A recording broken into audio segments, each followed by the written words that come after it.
So then how to evaluate this multiple endocrine neoplasia type 1 syndromes? So for parathyroid glands, what we have to do is we have to measure serum calcium and parathyroid hormone levels.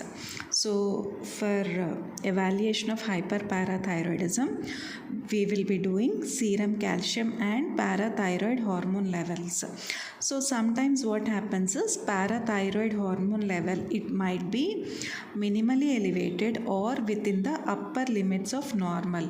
So this will lead to a delay in diagnosis. So parathyroid hormone level may be minimally elevated or within the upper limits of normal.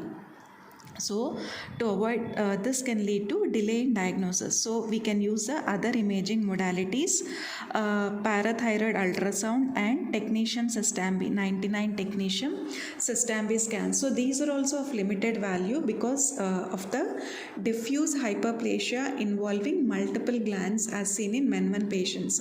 So in MEN-1 patients, what will happen is,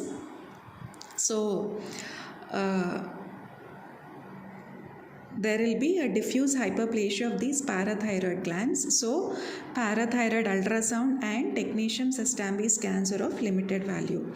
And then we have neuroendocrine tissue systems. So for this evaluation of gastroenteric pancreatic tumors, so we have to measure the levels of gastrin, glucagon, insulin, proinsulin, C-peptide, chromogranin A, pancreatic polypeptide, and vasoactive intestinal peptide. So all these hormones for evaluation of gastroenteropancreatic tumors, we have to measure the levels of gastrin, glucagon, insulin, proinsulin, C-peptide, chromogranin A, pancreatic polypeptide, and vasoactive intestinal peptide.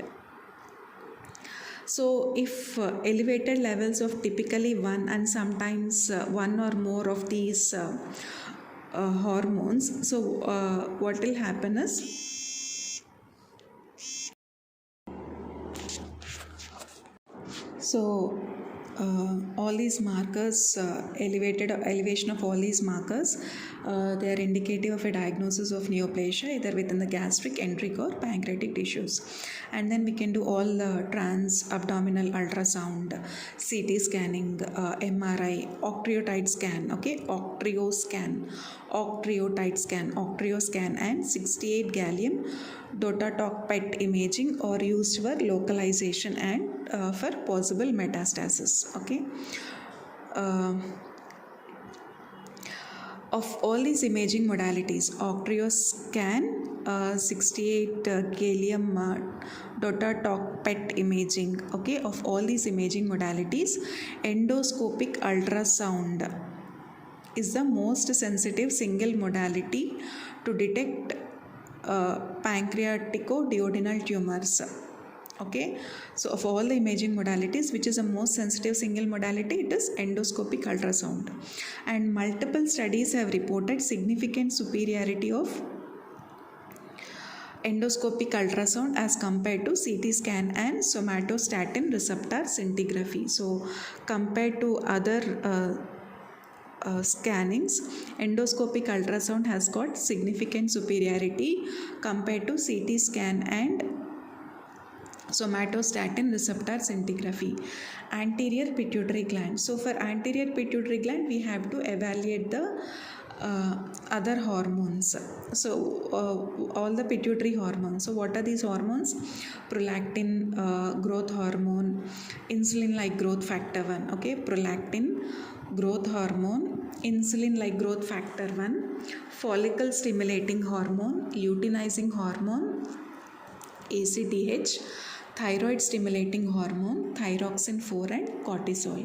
So for evaluation of the anterior pituitary gland tumors, so what we have to do is we have to evaluate for the hormones like prolactin, growth hormone, insulin like growth factor 1, FSH, LH, ACTH, TSH, T4 and cortisol. So these tumors, so in the anterior pituitary tumors, these tumors most commonly secrete prolactin. So what is the most common hormone secreted by these tumors is it is prolactin. So then that is followed by growth hormone. So first thing is prolactin, it is followed by growth hormone. So if basal prolactin levels greater than 200 nanogram per ml, it confirms prolactinoma. For confirmation of prolactinoma, the prolactin level should be greater than 200 nanograms per ml. And for growth hormone secreting adenoma, supposing if it is instead of prolactin secreting adenoma, if it is a growth hormone secreting adenoma, so what are the levels which are elevated? These are IGF-1 levels are elevated, insulin like growth factor 1 levels are elevated, and if we do an oral glucose tolerance test, so if there is a failure of growth hormone suppression with oral glucose tolerance test, so then it indicates it's a growth hormone secreting adenoma.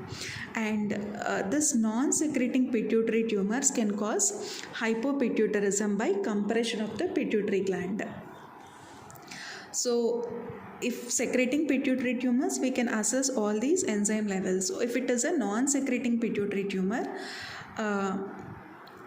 they cause hypopituitarism. How they cause hypopituitarism? They cause compression of the pituitary gland. So what we have to do, we have to get a MRI of the pituitary gland with contrast. So for the evaluation of this pituitary tumors, what we have to get is MRI of the pituitary gland with contrast. So what we have to do is we have to get a thin cuts through the pituitary gland should be completed to avoid missing smaller sized tumors. So what we have to get is we have to get thin cuts through the pituitary gland, and pituitary MRI, it is also useful to evaluate the effectiveness of the treatment during follow-up. Supposing pituitary tumors, prolactin, we give dopamine, and then to see if the tumor has resolved or not, then we have to get a pituitary MRI to evaluate the effectiveness of treatment during follow-up of pituitary tumors.